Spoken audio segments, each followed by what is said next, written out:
Game 4 of the NBA Finals was quite the event, and we might have witnessed one of the great performances in the career of Steph Curry. Here with me to talk about the NBA Finals is TrueHoops NBA writer Jarod Hector. Jarod, good to see you, man. These finals are now even at 2 wins apiece for the Celtics and Warriors. Looking back to Game 4 on Friday night, how impressed were you with Chef Curry serving up a 43-piece on the C's? I mean, it was an outstanding performance, legendary. It's definitely going to go down as one of his great performances of all time. But it's what we should expect from a player who's one of the greatest of all time. He's certainly on the short list of greatest players of this era, which would make him one of the greatest players of all time. I mean, it was a game they had to have, and he would not let them lose with the way he was playing. You know, it was another thing that you expect from players of that ilk and of that caliber, and Curry is that. There you go. Put some respect on that man's name. The Celtics' 3 main guys, we talk about them, Jarod, Tatum, Brown, and Smart.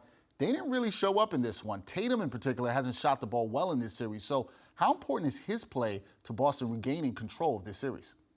You know, Tatum needs to kind of have that Tatum game, and that would be nice for the Celtics. But Dexter, even with his poor shooting from 2 specifically, Boston had a chance to win this game.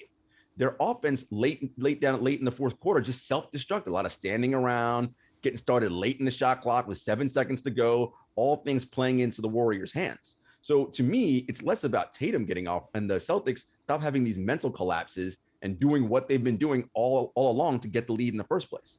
Great point there. And the offense did not look good down the stretch. Now, although this series is even, when you look at it for Golden State, Curry has carried the Warriors, and there's been some matchup issues for Golden State in terms of size in this series. So do the Dubs have enough talent and size to knock off the C's?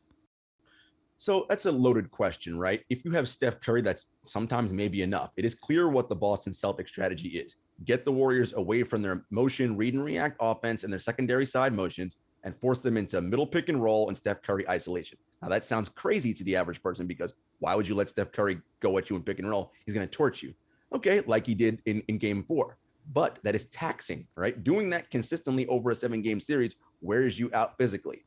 And if they keep doing that and allowing and going at him on defense, the goal is by game 6, which we will have, and potentially a game 7, he'll be too tired down the stretch to carry this team, and the other people around him won't be able to support. If Boston does what they do, and their supplementary guys continue to use their size, their strength, their length, and athleticism, they should have the upper hand in this series. I mean, really, we should be 3-1 right now. So if those guys continue to play well, and again, Boston doesn't have those 2-minute collapses where they forget how to play basketball and start doing something else, Boston should be fine in this series. Will be interesting to see. This is why we play the games. We at least have 2 more games to go in this NBA Finals that is tied at 2. That is Jarod Hector of TrueHoops. Jarod, good to see you. Thank you for the insight.